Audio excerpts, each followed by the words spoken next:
Hello, welcome back to another video. Ismi Anwar Shah. നമ്മുടെ പുതിയൊരു വീഡിയോയിലേക്ക് എല്ലാവർക്കും സ്വാഗതം. അപ്പോൾ പ്രിയമുള്ളവരെ, ഞാൻ ഇന്നൊരു വിഷമത്തിലാണ്. മറ്റൊന്നുമല്ല, ഇന്നലെ നമ്മുടെ രേണുസുതിയെ ഓർത്ത് വിഷമിച്ചതിന്റെ പേരിലാണ് ഞാൻ ഇന്ന് വിഷമിക്കുന്നത്. കാര്യം, ഇന്നലെ ആ വീഡിയോ വന്നപ്പോൾ തന്നെ അവർ കരയുന്നത് കള്ളത്തരമാണ്, ഇവരുടെ സഹതാപം പിടിച്ചു പറ്റാനുള്ള ഒരു മാർഗ്ഗമാണ് ഇത് എന്നുള്ളത് ഒരുപാട് പേര് വീഡിയോ ചെയ്തേക്കുന്നുണ്ട്. എങ്കിലും ആ കണ്ണീര് കണ്ടപ്പം, ഒരു പെണ്ണ് കരയുന്ന കണ്ടപ്പോൾ, നമ്മൾ അവരുടെ ഒരുപാട് വീഡിയോ ചെയ്തിട്ടുള്ള ആളാണ്. അപ്പോൾ ഒരുപാടെന്നല്ല, കുറച്ചൊക്കെ വീഡിയോ ചെയ്തിട്ടുള്ള ആളാണ്. അതുകൊണ്ട് നമുക്കൊരു വിഷമം എന്തായാലും സ്വാഭാവികമായിട്ടും എനിക്കുണ്ടായി. അതാണ് ആ വീഡിയോയിൽ ഞാൻ അവരെ നെഗറ്റീവായിട്ടൊന്നും പറഞ്ഞിട്ടില്ല. അവർ ഇതെല്ലാം മാറി കറക്റ്റായിട്ട് വരട്ടെ എന്നുള്ളതാണ് ഞാൻ പറഞ്ഞത്. പക്ഷേ അവർ ഇന്ന് കാണിക്കുന്ന ഈ കോപ്രായങ്ങൾ നിങ്ങൾ കാണുന്നുണ്ടല്ലോ. അപ്പോൾ നിങ്ങൾ ചോദിക്കും, എന്താ അവർക്ക് ഡാൻസ് കളിച്ചുകൂടായിരുന്നു? കളിച്ചോട്ടെ, ഒരു കുഴപ്പമില്ല. ഡാൻസ് കളിക്കുകയോ ആൽബത്തിൽ അഭിനയിക്കുകയോ റീലെടുക്കുകയോ എന്ത് വേണേലും ചെയ്യാം. അതൊന്നും നമ്മുടെ പ്രശ്നമല്ല, അവരുടെ ഇഷ്ടമാണ്. പക്ഷേ അവർ ഇന്ന് കുറേ വീഡിയോസ്, ഇവരുടെ കൂട്ടുകാരെന്ന് പറയുന്ന, അല്ലെങ്കിൽ ഇവരെ നമ്പി നിൽക്കുന്ന ഇവരുടെ തൽപര കക്ഷികളായ കുറച്ച് പേര്, നിങ്ങൾക്കറിയാവുന്ന കുറച്ച് വ്യക്തികൾ എല്ലാവർക്കും അറിയാമല്ലോ. അപ്പോൾ അവർ ഈ കിച്ചുവിൻ്റെ വീഡിയോയ്ക്കെതിരെ റിയാക്ഷനുമായിട്ട് അല്ലെങ്കിൽ മറുപടിയായിട്ട് വന്നേപ്പോണ്ട്. അതെന്തിനാണ് അവർ വരുന്നത്? ഈ രേണു വന്ന് പറഞ്ഞാൽ പോരെ ഇങ്ങനെയൊക്കെയാണ് കാര്യങ്ങൾ എന്നുള്ളത്. അങ്ങനെ വരാതെ ഇവരങ്ങ് സൽപുത്രി ആയിക്കൊണ്ട് ഇവരെ കൂട്ടുകാരികളെ കൊണ്ട് വീഡിയോ ചെയ്യിപ്പിച്ചിടുക. അപ്പം അടുത്തൊരു ഇപ്പോഴത്തെ അസിസ്റ്റൻ്റായിട്ട് കിടക്കുന്ന ഒരാളുണ്ടല്ലോ, അയാളെ ചാനലിനകത്ത് ഒരു വീഡിയോ വന്നപ്പോൾ അത് നമുക്ക് വേറെ ചെയ്യാം. പിന്നെ വേറൊരു പെൺകുട്ടി, അതാരാണെന്ന് എനിക്കറിഞ്ഞുകൂടാ. അപ്പം അവരൊരു വീഡിയോ ഇട്ടേക്കുന്നു.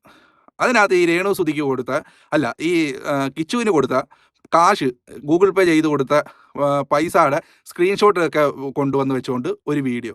അത് ഈ രേണുസുതി എന്തായാലും കൊടുക്കാതെ അവർക്ക് സ്ക്രീൻഷോട്ട് കിട്ടത്തില്ലല്ലോ. അപ്പോൾ അത് കൊടുത്ത് ചെയ്തേക്കുന്നു. അപ്പോൾ ഇങ്ങനെയൊക്കെ ചെയ്യുമ്പോൾ നമുക്ക് ഇവരോട് ഇന്നലെ തോന്നിയ ആ ഒരു അനുകമ്പയുണ്ടല്ലോ, അതങ്ങ് പോകുവാണ്. സത്യം പറഞ്ഞാൽ ഇവർ സ്വിച്ച് ഇട്ടതുപോലെയാണ് മാറുന്നത്. ഈ രേണുസുതിയുടെ ഏറ്റവും, ഞാൻ പറഞ്ഞല്ലോ, ശത്രു എന്ന് പറഞ്ഞാൽ അവർ തന്നെയാണ്. അവരുടെ ഈ സ്വഭാവം. ഇന്നലെ നിങ്ങൾക്കൊരു വീഡിയോ ഞാനിപ്പോൾ കാണിച്ചു തരാം. അതൊന്ന് കണ്ടിട്ട് ബാക്കി സംസാരിക്കാം നമുക്ക്. എൻ്റെ മനുഷ്യരെ, നിങ്ങൾ എന്തൊക്കെയാണ് പറയുന്നത്? സുധിച്ചേട്ടൻ മരിച്ചു കിടന്നപ്പോൾ ഞാൻ 5 സ്റ്റാർ ഹോട്ടലിൽ പോയി കഴിച്ചതാണ്. നിങ്ങൾക്ക് നാണമാകുന്നില്ല? നിങ്ങൾ എന്തൊക്കെയാണ് പറയുന്നത്? സുധിച്ചേട്ടൻ മരിച്ചു കിടന്ന അതിൻ്റെ ആ അടക്കുന്നതിൻ്റെ അന്ന് വൈകിട്ട് പോലും ഞാൻ കിച്ചു എന്തോ എനിക്ക് ഫുഡ് തന്നപ്പോഴാണ് ഞാൻ ഇച്ചിരി വെള്ളം ഇറക്കുന്നത്, കഴിക്കുന്നത്. ഒരു പൊറോട്ട എന്താ മേടിച്ചു തന്നപ്പോൾ, മനസ്സിലായോ? അന്നത്തെ ദിവസം ആ അറിഞ്ഞപ്പോൾ തൊട്ട് ഞാൻ പച്ചവെള്ളം ഞാൻ കുടിച്ചിട്ടില്ല, കാപ്പി പോലും കുടിച്ചിട്ടില്ല.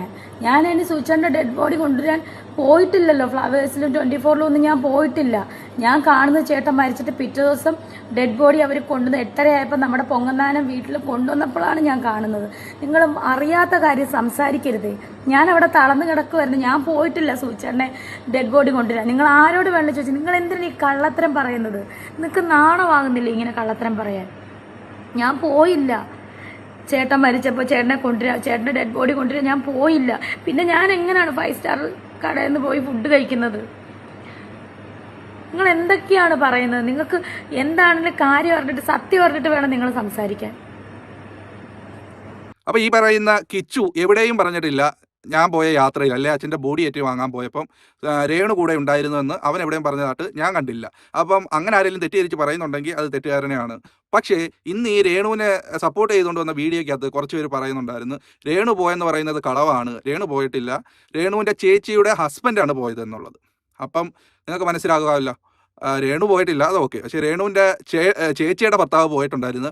അങ്ങേരും എന്താണ് ഈ പറയുന്നത് പോലെ ഇവരുടെ കൂടെ കളിച്ചും ചിരിച്ചും 5 സ്റ്റാർ ഹോട്ടലിൽ കയറി ഫുഡ് അടിക്കുകയൊക്കെയാണ് ചെയ്തത്. അപ്പോൾ അവൻ അവിടെ പറഞ്ഞപ്പോൾ ഇല്ല, ഞാൻ മാത്രമാണ് വിഷമിച്ചിരുന്നത് എന്നാണ് അവൻ പറഞ്ഞത്. അല്ലെങ്കിൽ എൻ്റെ കൂടെ ഇന്ന ആളുണ്ടായിരുന്നു, അയാളും കഴിക്കാൻ ഇറങ്ങിയില്ല എന്നൊന്നും അവൻ പറഞ്ഞിട്ടില്ല. അതിനർത്ഥം എന്താണ്?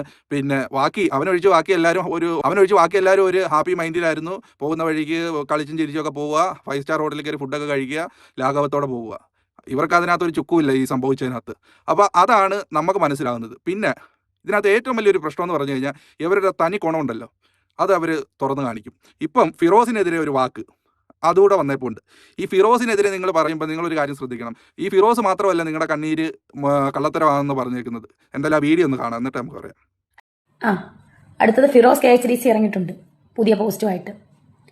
താൻ അന്ന് നിർത്തിയതാണെന്നാണ് ഞാൻ ഓർത്തത്. അതുകൊണ്ടാണ് തന്റെ പേര് ഞാൻ വിട്ടത്. താൻ വീണ്ടും തുടങ്ങുവാണെങ്കിൽ ഞാൻ തന്റെ പേരിൽ ഇനിയും ഞാൻ മനസ്സിലായല്ലോ? ഞാൻ പറഞ്ഞു തന്റെ അടുത്ത് വീട് തരാൻ, പിള്ളേർക്ക് വീട് കൊടുക്കാൻ പറഞ്ഞു ഇല്ലല്ലോ? അതൊക്കെ നമ്മുടെ കഴിഞ്ഞ പ്രശ്നങ്ങളാണ്. എന്റെ കരച്ചിലെ നാടകീയതയാണ്. എനിക്കും പറയാനുണ്ടോ കൂടുതൽ?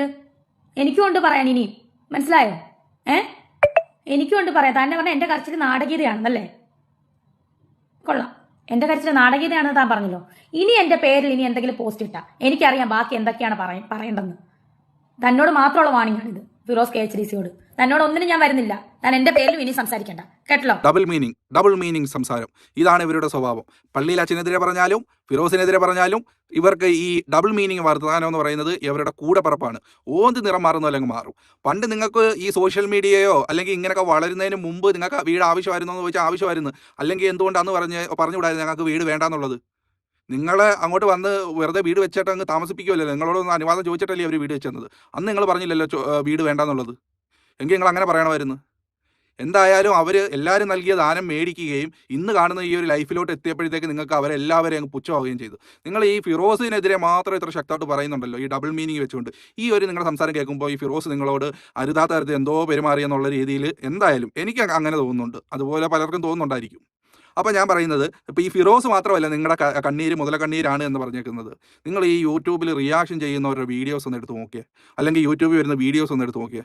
ഫുള്ള് എല്ലാവരും പറഞ്ഞേക്കുന്നത് നിങ്ങൾ ഒരു ഫേക്കായിരുന്നു, ഇന്നലെ വന്ന് കരഞ്ഞ കണ്ണീരെന്ന് പറയുന്നത് എന്താണ്, വെറും അഭിനയം മാത്രമായിരുന്നു എന്നുള്ളതാണ് പറയുന്നത്. കാര്യം എന്തുകൊണ്ടാണെന്നറിയാവോ? നിങ്ങളുടെ കൂടെ നിൽക്കുന്നവരെ കൊണ്ട് കിച്ചുവിനെതിരെ വീഡിയോ ചെയ്യിച്ച് അങ്ങ് സൽപുത്രി ആവാൻ നോക്കുമ്പം അത് ജനങ്ങൾക്ക് ഒന്നുകൂടി എന്തായി മനസ്സിലായി, എന്താണ് നിങ്ങൾ ഈ കാണിക്കുന്നത് മൊത്തം നാടകമാണ് എന്നുള്ളത്. നിങ്ങളുടെ കണ്ണീര് അത് കള്ളത്തരമാണെന്നുള്ളത് ഇപ്പോൾ എനിക്ക് ഉൾപ്പെടെ, ഇന്നലെ നിങ്ങളോട് സഹതാപം തോന്നിയ എനിക്കുൾപ്പെടെ ഇന്നത്തെ നിങ്ങളുടെ വീഡിയോസും സംസാരമൊക്കെ കേൾക്കുമ്പോൾ തോന്നുന്നുണ്ട്. എനിക്ക് നിങ്ങളോടൊന്നും പറയാനില്ല. ഇതൊക്കെ കാണുമ്പോഴും കേൾക്കുമ്പോഴും എൻ്റെ പൊന്ന് സഹോദരി, ഇനിയെങ്കിലും ഒന്ന് കാര്യങ്ങൾ അറിഞ്ഞൊക്കെ പെരുമാറ്. നിങ്ങൾ ഇന്നലത്തെ ആ കണ്ണീര് കണ്ടപ്പോൾ ഞാൻ അറിഞ്ഞോ, ഇത് എനിക്കൊന്നും പറയാനില്ല എൻ്റെ കൂട്ടുകാരെ. ഇവരുടെ സ്വഭാവം മാറാൻ പോകുന്നില്ല. ഇവർ മെൻ്റലി ഇങ്ങനെയാണ്, അല്ല ജന്മനാ ഇങ്ങനെയാണ്. ഇന്നലെ കിച്ചു എന്ന് പറഞ്ഞ് നമ്മൾ കേട്ടയാണല്ലോ, സുധിയുടെ ചിലവിലാണ് അത്രയും പേര്. രേണു, അച്ഛൻ, അമ്മ, ചേട്ടത്തിയുടെ മക്കള്, ചേട്ടത്തിയുടെ കെട്ടിയവൻ, ഇവരാരും ജോലിക്ക് പോകാത്തതിനെ സംബന്ധിച്ചൊക്കെ വീട്ടിൽ പ്രശ്നങ്ങൾ നടക്കാറുണ്ടായിരുന്നു എന്നുള്ളതൊക്കെ അവൻ പറഞ്ഞു. എല്ലാം നമ്മൾ കേട്ട് അതൊന്നും നമ്മൾ മുഖവിലേക്ക് എടുത്തില്ല. ഇവരുടെ കണ്ണീര് കണ്ടുകൊണ്ട് ആ വീഡിയോയ്ക്കകത്ത് അവരെ സപ്പോർട്ട് ചെയ്താണ് ഞാൻ ഉൾപ്പെടെയുള്ള പലരും സംസാരിച്ചത്. എന്നാൽ ഇന്ന് കണ്ട വന്നിട്ട് സ്വിച്ച് ഇട്ടതുപോലെ അവർ മാറി അവരുടെ പഴയ ഗുണം തന്നെ കാണിച്ചു. അപ്പോൾ ഇവരുടെ മുഖ്യമായ കാര്യം എന്ന് പറഞ്ഞാൽ എന്താണ്, സോഷ്യൽ മീഡിയ നിറഞ്ഞിരിക്കുക. അതുമാത്രമല്ല ഇവരുടെ ഒരു സ്വഭാവ രീതി എന്ന് പറഞ്ഞാൽ എന്താ, ഓന്ത് നിറം മാറുന്നത് പോലെ ഇതുപോലെ നിറം മാറും. സഹായിക്കുന്നവരെല്ലാവരും ഒരു നാളിൽ ഇവർക്ക് കുറ്റക്കാരായി മാറും. ഇന്ന് ഇവരുടെ തൽപര കക്ഷികളായിട്ട് സ്നേഹിച്ച് കിടക്കുന്ന കുറേ സജീന വ്ളോഗ്സും അങ്ങനെ കുറച്ച് ആൾക്കാരൊക്കെ ഉണ്ടല്ലോ. അവരൊക്കെ നിങ്ങൾ കണ്ടോ താമസിക്കാതെ തമ്മിലടിക്കുന്നതും ഈ രേണുവിനെതിരായിട്ട് വന്നെന്ന് പറയുന്നതൊക്കെ നമുക്ക് കേൾക്കാം. ആ കാലം വിദൂരമല്ല എന്ന് പറഞ്ഞുകൊണ്ട് ഇന്നത്തെ വീഡിയോ ഞാൻ അവസാനിപ്പിക്കുകയാണ്. ഇനിയെങ്കിലും അവർ സ്വയം ചിന്തിച്ച് മാറട്ടെ എന്ന് നമുക്ക് പറയാം. അപ്പം വേറൊരു വീഡിയോ ടോപ്പിക്കുമായി കാണുന്നതുവരെ എല്ലാവർക്കും ബൈ. നമ്മളൊന്ന് സപ്പോർട്ട് തരാൻ ചാനലൊന്ന് സബ്സ്ക്രൈബ് ചെയ്യുന്ന കാര്യം പരിഗണിക്കുക. Thank you.